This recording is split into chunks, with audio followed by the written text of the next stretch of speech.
benim her zaman dönmez gururum. Kollarıma güç veren varım ata.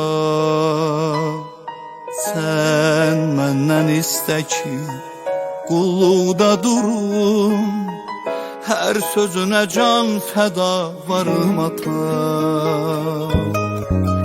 Zəhmətimi çəkmisən ötübirləri,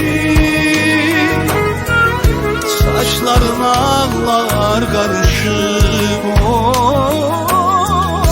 Əllərimi tutmusan, güc veribdir əllərim. Mən ki sənə hər şeyi borçluyam. Sensiz olmaz evladım dadı dünyada. Yoktur elə bir nəfər sənə dayata. Öyrədim mənə mahir ol, sözü düz yaşa. Sen benim en büyük dayağım sana yatar. Sen benim en büyük dayağım sana